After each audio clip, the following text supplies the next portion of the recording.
ሰላም እንዴት ናችሁ? መድፈኞቹ የክብር ማማ ላይ ወጥተዋል። አርሰናል ከ22 ዓመታት ጥማት በኋላ የእንግሊዝ ፕሪሚየር ሊግ ሻምፒዮን መሆኑን በይፋ አረጋግጧል። የእግር ኳስ ጥበብ ማማ የታሪክና የክብር መፍለቂያ በሆነችው ሰሜን ለንደን ዛሬ ሌሊት አዲስ ታሪክ ተጽፎ አድሯል። ባለፉት 2 አስርት ዓመታት በናፍቆትና በትዕግስት ሲጠበቅ የነበረው ታላቅ ህልም በመጨረሻ እውን ሆኗል። ከ22 ዓመታት ረዥምና እልህ አስጨራሽ የዋንጫ ጥማት በኋላ የሚኬል አርቴታው ስብስብ የዓለም እግር ኳስን ማዕበል በመቀልበስ የ2026 የእንግሊዝ ፕሪሚየር ሊግ ባለ ክብር ሻምፒዮን መሆኑን ከ38ኛው የመጨረሻ ጨዋታ በፊት ማረጋገጡን ሲያበስር ታላቅ ደስታና እጀባ ከመላው ዓለም ጎርፎለታል።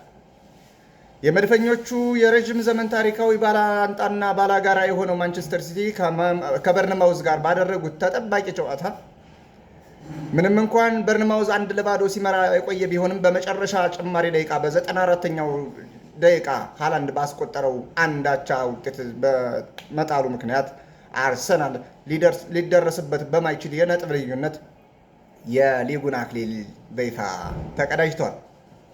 አርሰናል ባለፈው ሳምንት መጨረሻ በርንሌይ በሃቨርትዝ ብቸኛ የራስ ግብ ባስቆጠረው 1-0 አስቸጋሪ እና ብርቱ ፉክክር ማሸነፉ ለዚህ ታላቅ ድል መንገዱን የቀየሰ ወሳኝ እርምጃ ነበር። ይህ ውጤት መድፈኞቹ ከከተማው ተቀናቃኞቻቸው ሙሉ በሙሉ በማራቅ ደስታቸውን ማብሰሪያ አውራ ጎዳና ከፍቶላቸዋል። በእርግጥ አርሰናል ይገባቸዋል።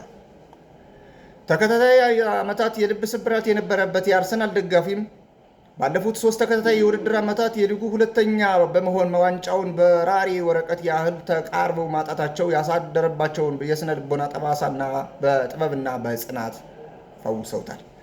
የደጋፊዎቹ ወደር የለሽ መስዋዕትነት በተለይም በኢትዮጵያና በመላው ዓለም የሚገኙ የአርሰናል ደጋፊዎች ባለፉት 22 ዓመታት ያሳለፉት የልብ ስብራት፣ የሽንፈት፣ የትችት እና የሰደቅ ጅራፍ ቀላል የሚባል አልነበረም።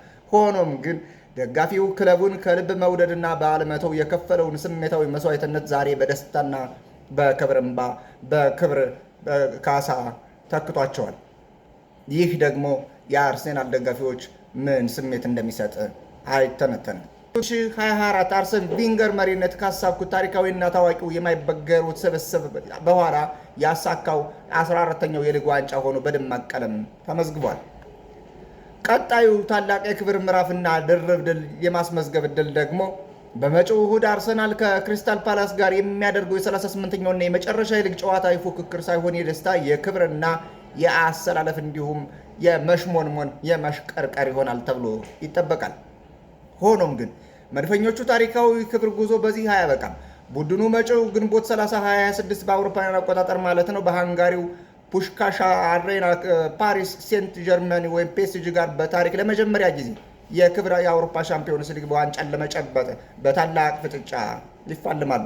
ይህ ማለት አርሰናል የፕሪሚየር ሊግ እና የሻምፒዮንስ ሊግ ዋንጫን በአንድ ላይ ለማንሳት ታሪክ የማይረሳውን ድርብ ድል የሚያቀዳጀት ወርቃማ ድል ከፊቱ ተደቅኗል ማለት ነው። ለመላው የአርሰናል እግር ኳስ ክለብ ቤተሰቦች በኢትዮጵያና በመላው ዓለም ለምትገኙ የአርሰናል ደጋፊዎች በሙሉ እጅግ የላቀ ልባዊ የደስታ ምኞቴን ልገልጽላችሁ እወዳለሁ። እንኳን ደስ አላችሁ። ሉዓላዊው የለንደን ንጉሥ በይፋ ተመልሷል። ለምንጊዜም የአርሰናል ደጋፊ የሆንከው ወንድሜ ታላቁ ሶሎሞን በቀለ ደግሞ ባለህበት ይህ ብስራት ላንተ ይሁንልኝ። መልካም ጊዜ። እንቆጳ ዚሆን ነኝ።